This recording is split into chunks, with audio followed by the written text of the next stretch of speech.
इसमें जो अगला पॉइंट आता है वह बहुत ही इम्पोर्टेंट है, जिसे आप अच्छे तरीके से ध्यान दे करके देखिएगा तो आगे बेहतर करेंगे। जैसे एक बहुपद को लेते हैं 3x² प्लस 5x प्लस 2, ये एक बहुपद है। इसमें से आपसे पूछा जा सकता है कि आप चर बताइए, अचर बताइए, इसमें पदों की संख्या बताइए, पद बताइए, बहुपद के घात बताइए, घात या घातांक, दोनों चीज एक ही होता है, जिसका इंग्लिश नेम होता है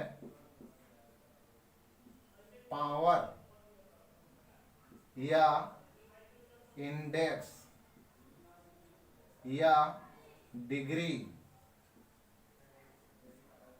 ये बताने के लिए बोल दिया जाए। पद का नाम होता है इंग्लिश नेम टर्म। अब पूछा जाए कि x² का गुणांक बताइए, x का गुणांक बताइए, तो आपको बताना है। तो हमने बोला था कि जिसका आंकिक मान ये बदलता है उसे हम लोग चर कहते हैं। जैसे इसमें चर की बात करें तो x, यहां भी x है, यानी चर हो गया x। और अचर की बात करें तो जिसका आंकिक मान बदलता नहीं है यानी वो फिक्स होता है, उसे हम लोग अचर कहते हैं। जैसे कि यहाँ पे 2 है, ये अचर हुआ 2। और पदों की संख्या की बात करें तो अब ये सारी के सारी पद है। जैसे यहां से लेकर के यहां तक एक पद, दूसरा पद और ये तीसरा पद, यानी पदों की संख्या टोटल 3 हुई। और इसमें बात करें कि कौन कौन से पद है, तो पद में आया आपका 3x², यानी पहला पद हुआ 3x², दूसरा पद हुआ 5x, तीसरा पद हुआ 2। और अब बहुपद के घात की बात करें तो हम लोग बहुपद में देखते हैं कि जब चर का घात देखते हैं कि चर का घात सबसे अधिकतम कितना है। जो अधिकतम घात होता है, यानी चर का जो अधिकतम घात होता है वही घात कहलाता है। तो देखते हैं यहाँ पे इसका घात x का घात 2 है और यहाँ पे कुछ नहीं है, तो इसका मतलब 1 है। इस दोनों में अधिकतम वैल्यू जो है 2 है, इसलिए बहुपद के घात या घातांक हो जाएगा 2 हो जाएगा।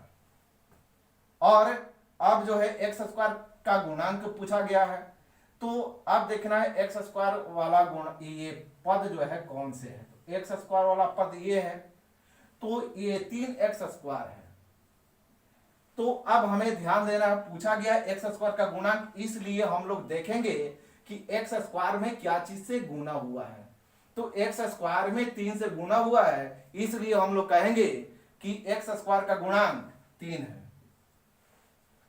अब देखेंगे x का गुणांक पूछा गया है, तो अब देखेंगे x वाला टर्म कौन है। तो x वाला टर्म यहां पे है, यानी 5x है। तो इस 5x में हम लोग देखेंगे कि x का गुणांक क्या है। तो x में इस 5 से गुना हुआ है, इसलिए x का गुणांक हम 5 कहेंगे। तो इस प्रकार से ये सारी वैल्यू को हम लोग बता सकते हैं। इसमें से ऑब्जेक्टिव पूछा जाता है तो ये पता होनी चाहिए, या आगे भी क्वेश्चन को सॉल्व करने के लिए आपको इसकी जरूरत पड़ती है। तो हमें उम्मीद है कि आपको ये समझ आया होगा। अब आपको बताना है, अब एक क्वेश्चन दे रहे हैं, अब आपको बताना है कि चर अचर पदों की संख्या क्या है। तो क्वेश्चन को नोट कीजिए और कमेंट में इसका आंसर लिखिएगा।